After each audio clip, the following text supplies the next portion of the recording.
নতুন বাংলাদেশ, নতুন বিশ্বমঞ্চ গঠনে আমরা নতুনভাবে আবির্ভূত হব। এক দফার মধ্য দিয়ে বাংলাদেশে একটি নতুন সম্ভাবনা, যে সম্ভাবনার মধ্য দিয়ে বাংলাদেশ একটি বিশ্বমঞ্চে নতুনভাবে হাজির হবে। আমি প্রথমেই গাজার যারা অধিবাসী বিভিন্ন ক্ষেত্রে নিপীড়নের শিকার হচ্ছে, ক্ষুধার যন্ত্রণায় নিপীড়িত হয়ে মারা যাচ্ছে, তাদের প্রতি শ্রদ্ধা এবং সমবেদনার মধ্য দিয়ে আমার বক্তব্যমালা শুরু করছি।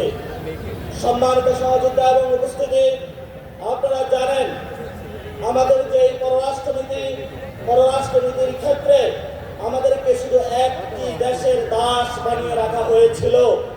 যেই দাসের মূল্য স্বরূপ আমার ভাই বোনদেরকে খুন করে ভারত সরকার খুনি হাসিনাকে আশ্রয় দিয়েছিল।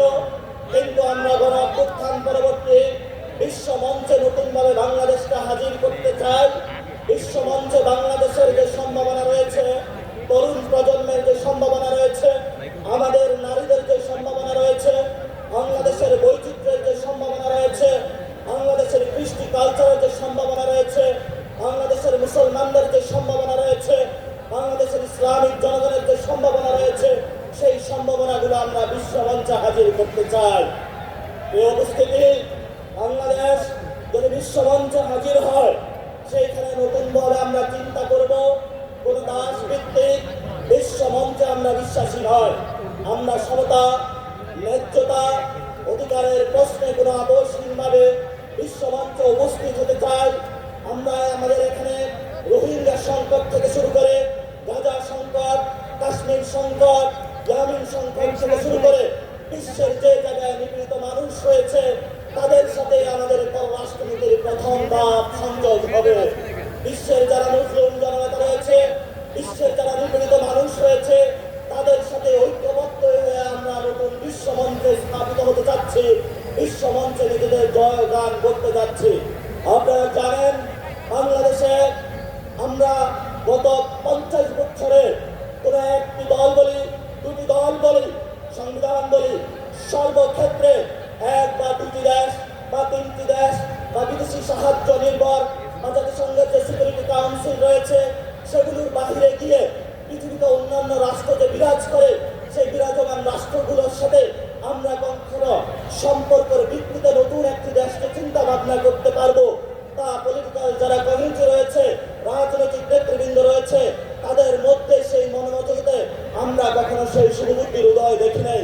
আমরা নতুন বাংলাদেশের জন্ম দিতে চাই বিশ্ব মঞ্চে, যেখানে নিপীড়িত মানুষের সাথে সংযোগ হবে, আমাদের সার্বভৌমত্ব নিয়ে, আমাদের অধিকার নিয়ে, আমাদের নতুন নতুন বয়ান নিয়ে বিশ্বের যেই সিকিউরিটি কাউন্সিল হোক, যেই কোনো মহল আসুক, যদি আমাদের অধিকার প্রশ্ন, আমাদের ন্যায্যতার প্রশ্নে তারা কোনো কথা বলতে চায়, তা ভিত্তিতে আমরা কোনো আপোষ নয়। নতুন বাংলাদেশ, নতুন বিশ্ব মঞ্চ গঠনে আমরা নতুনভাবে আবির্ভূত হব। সংগ্রামী জনতা এবং উপস্থিতি, আপনারা জানেন দক্ষিণ এশিয়াতে আমরা একটি জাতিগত বৈষম্যের মধ্য দিয়ে যাচ্ছি। এখানে দলিতদেরকে নিপীড়ন করা হয়েছে, মুসলমানদেরকে নিপীড়ন করা হচ্ছে, বাঙালিদেরকে নিপীড়ন করা হচ্ছে, বিভিন্ন জায়গায় যারা জাতিগোষ্ঠী রয়েছে তাদেরকে নিপীড়ন করা হচ্ছে। দক্ষিণ এশিয়ার যে শান্তি প্রতিষ্ঠা, আঞ্চলিক সার্বভৌমত্ব রক্ষা, সেখানে বাংলাদেশ নতুন করে এনসিপির নেতৃত্বে নতুনভাবে নেতৃত্ব গ্রহণ করতে চায়। সর্বশেষ যে কথাটি বলবো, আমরা একটি ন্যায্যতা এবং সমতা, মিউচুয়াল রেসপেক্টের ভিত্তিতে একটি ফরেন পলিসি চাচ্ছি। আমরা কোনো দাস ভিত্তিক ফরেন পলিসি চাচ্ছি না। এবং আমাদের যে ভাইয়েরা বিদেশে ডায়াসপোরার মধ্যে রয়েছেন, বিদেশে চাকরি করছে বাইরে এবং বাংলাদেশে রেমিটেন্স পাঠাচ্ছেন, আমরা সেখানে একটি কাব্যিক ভাষায় বলবো। কবি বলেছিলেন, যেখানেই বসন্ত তোমার সেখানেই সীমান্ত আমার। আমরা বলবো, যেখানেই বাঙালি আমার, যেখানেই মুসলমান আমার, যেখানেই বাংলাদেশিরা আমার, সেখানেই সীমান্ত আমার। আমাদেরকে যতটুকু সীমান্ত দিয়েছেন, আমরা যেখানে বাংলাদেশিরা বসবাস করি, সবাইকে নিয়ে নতুন বিশ্ব গঠন করতে চাই। আমাদের সাথে থাকবেন। নতুন বিশ্ব মঞ্চে এনসিপির নেতৃত্বে জয়গান হবে, সেই ভরসা রাখুন।